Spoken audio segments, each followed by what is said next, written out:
Assalamualaikum warahmatullahi wabarakatuh. Saya Agung Budi Nur Rahman dari kelompok 8. Dalam memenuhi tugas psikologi abnormal dan psikopatologi yang bertemakan skizofrenia. Sebelum kita masuk ke dalam materi, saya akan memperkenalkan anggota kelompok saya. Yang pertama, Nurul Laili, kedua Monika Haswarna Sution, ketiga Adib Amerul, yang keempat Erni Indah Putri Adi Harahap. Baiklah, ini adalah peta konsep dari kelompok kami. Sebagaimana sesuai dengan peta konsep, yang pertama, saya akan menjelaskan apa itu skizofrenia.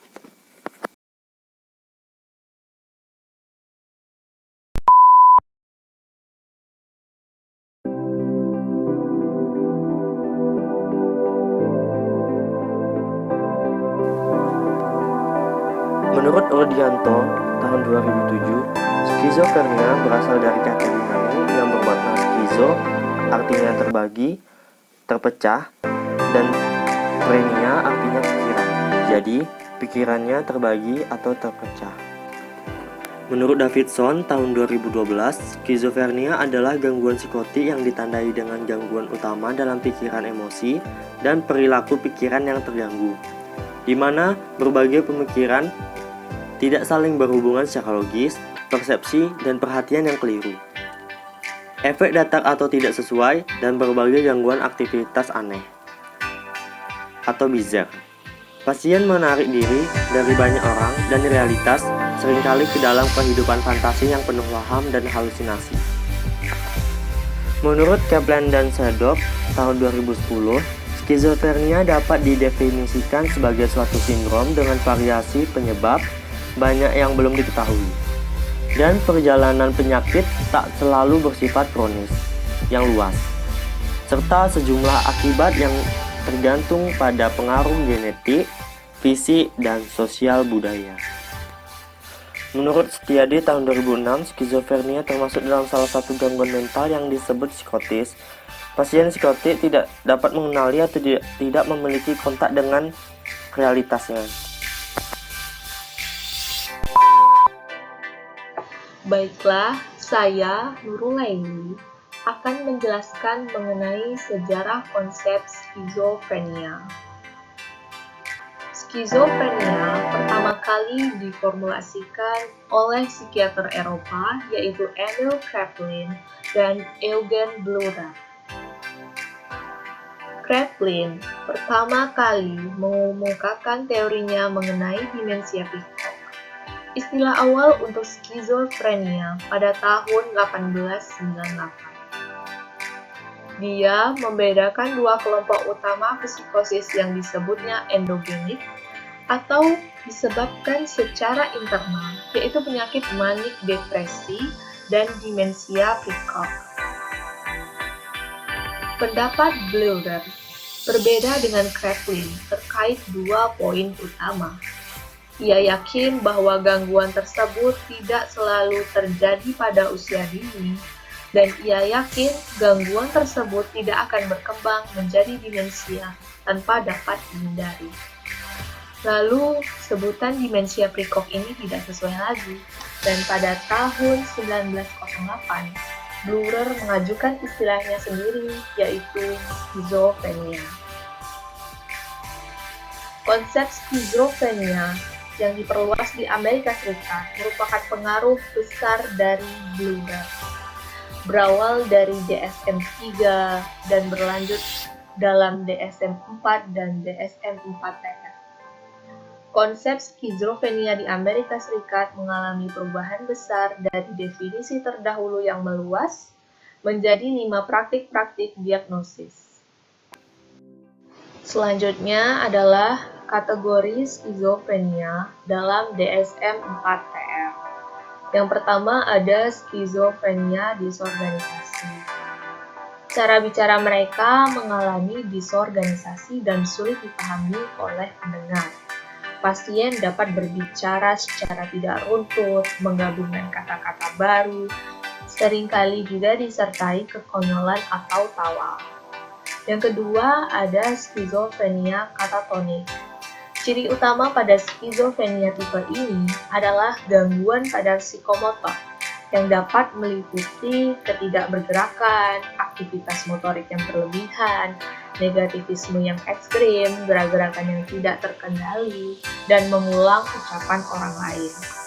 Yang ketiga ada skizofrenia paranoid. Ciri utama dari skizofrenia tipe ini adalah adanya waham yang mencolok atau halusinasi auditory.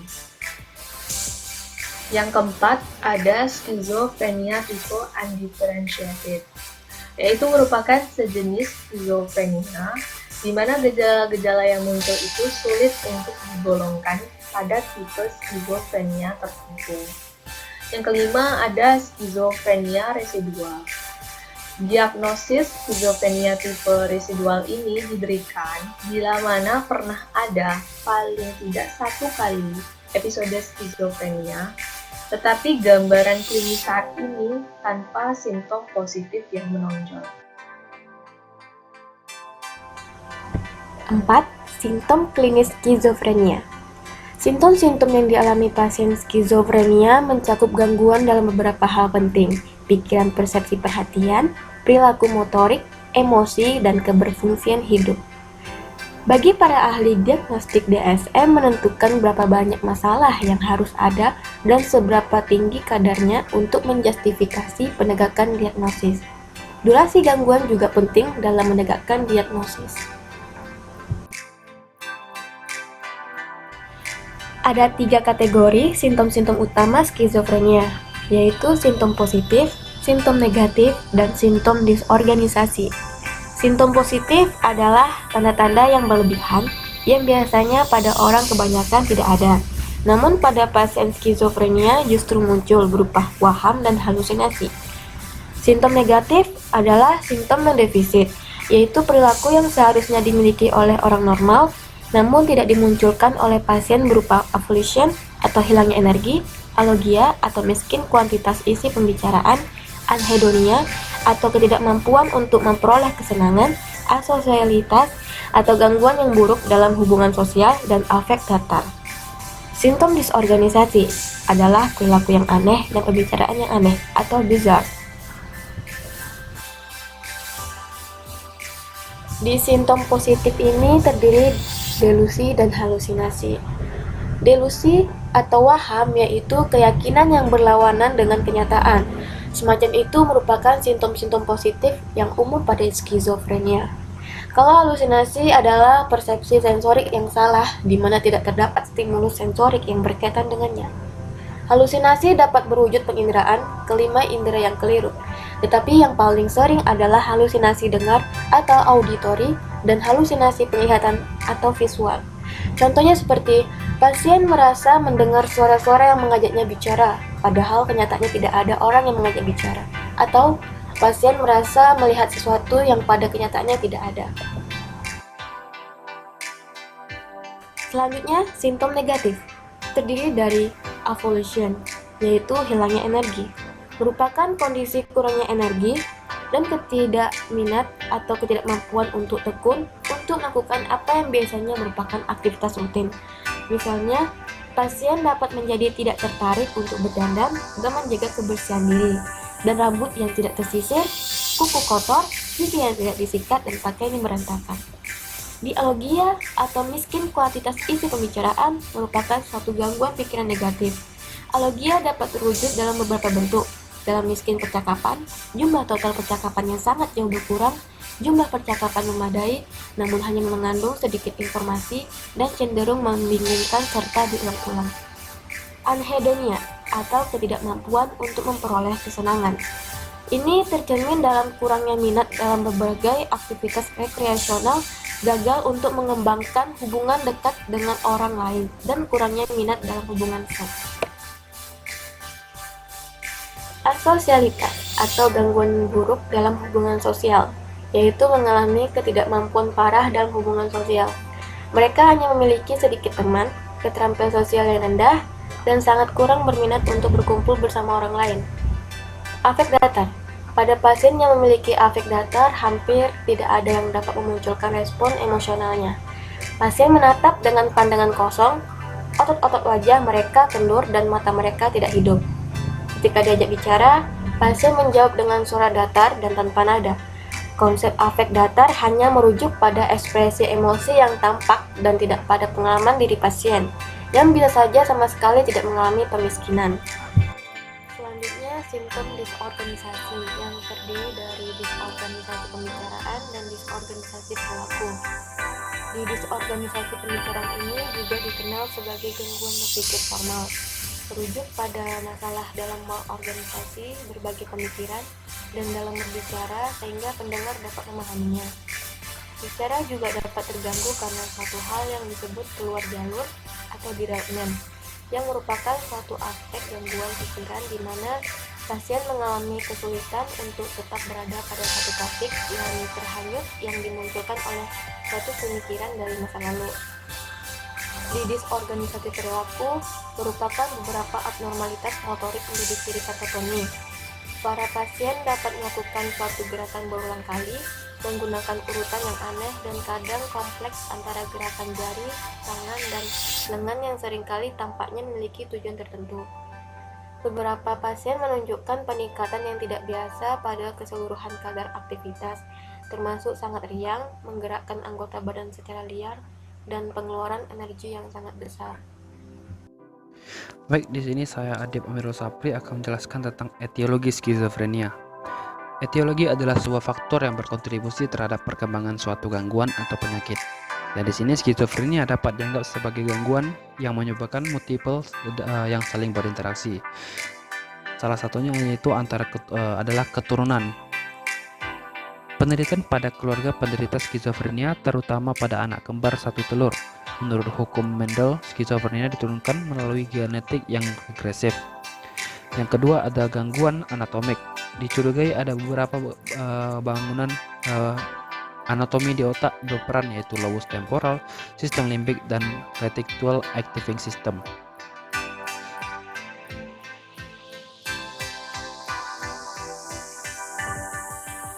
Yang ketiga ada biokimiawi. Saat ini terdapat hipotesis yang mengemukakan bahwa adanya peranan dopamin, katelokamin, nadafamin, dan GABA pada skizofrenia.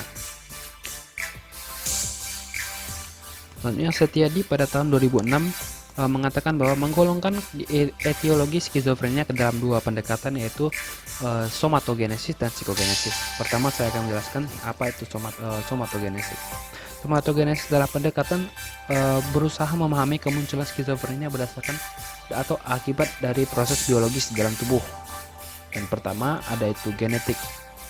Berbagai penelitian menunjukkan bahwa gen yang diwarisi seseorang sangat kuat mempengaruhi resiko seseorang mengalami skizofrenia. Studi pada keluarga telah menunjukkan bahwa semakin dekat relasi seseorang dengan pasien skizofrenia, semakin besar pula resiko ia mengalami penyakit tersebut. Namun pada untuk kerabat, tidak hanya memiliki gen yang sama, namun juga memiliki pengalaman yang sama.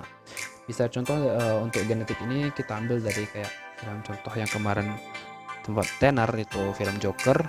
Kan di sana terdapat Joker tersebut mengidap skizofrenia, dan ibunya juga mengidap skizofrenia yang membayangkan kalau dia sudah menikahi seorang yang kaya gitu.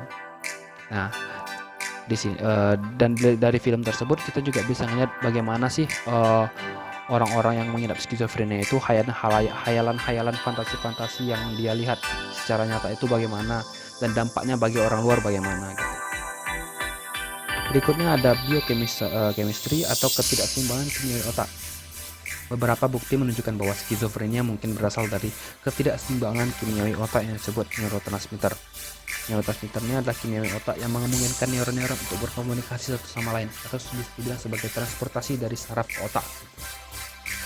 Beberapa ahli mengatakan bahwa skizofrenia berasal dari aktivitas neurotransmitter dopamin yang berlebihan di bagian-bagian tertentu otak, atau dikarenakan sensitivitas yang abnormal terhadap dopamin. Dopamin sendiri adalah suatu hormon yang menyebabkan kita merasa senang, merasa bahagia, gitu, merasa termotivasi akan sesuatu. Itu juga dikeluarkan dengan tekanan tepat. Berlebihan membuat kita terobsesi, bahkan bisa di sini dikatakan mengidap skizofrenia. Namun beberapa ahli berpendapat bahwa aktivitas dopamin yang berlebihan saja tidak cukup untuk skizofrenia. Beberapa neurotransmitter nampaknya juga memainkan peran yang sama gitu. Yang ketiga ada neuroanatomi atau abnormalitas struktur otak. Berbagai teknik imaging seperti MRI, magnetic resonance imaging, dan PIT telah membantu para ilmuwan untuk menemukan abnormalitas struktural spesifik pada otak pasien skizofrenia yang kronis cenderung memiliki vertikal otak yang lebih besar, dan mereka juga memiliki volume otak yang lebih sedikit daripada orang normal. Pasien skizofrenia menunjukkan aktivitas yang sangat rendah pada lobus frontalis otak. Ada juga kemungkinan abnormalitas di bagian-bagian lain otak seperti di lobus temporalis, basal ganglia, thalamus, hippocampus, dan superior temporal gyrus. Berikutnya itu yang kedua, psikogenesis. Psikogenesis ini pemahaman kemunculan skizofrenia yang pendekatannya melalui psikologis, terkhususnya dari psikodinamika. Dan di sini ada 4 ahli yang akan saya jelaskan pandangannya, yaitu pertama dari pandangan Sigmund Freud. Menurut pandangan psikodinamika, skizofrenia memencerminkan ego yang dibanjiri oleh dorongan-dorongan seksual primitif, agresif, dan impuls yang berasal dari id. Dan di sini id mendominasi ego. Impuls-impuls tersebut mengancam ego dan berkembang menjadi konflik-konflik interpsikis yang kuat. Gitu.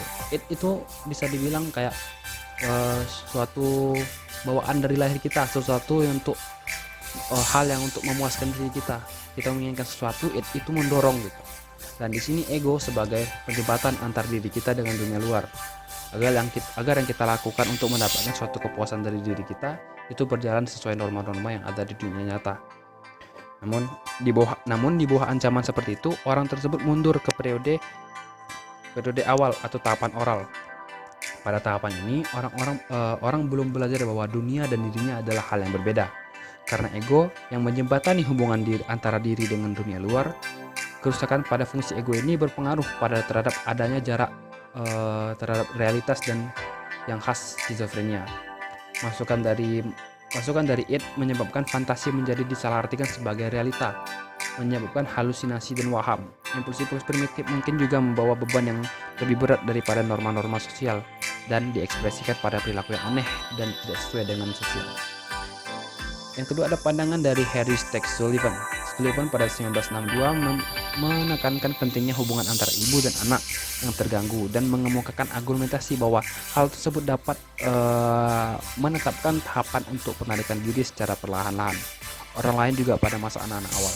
Interaksi yang penuh kecemasan dan permusuhan antara anak dan orang tua membawa anak untuk mencari perlindungan pada dunia fantasi yang bersifat pribadi. Nah, di sini kayak orang luar tuh mengatakan kayak ada anaknya yang punya teman fantasi, ada teman khayalan atau teman ini gitu.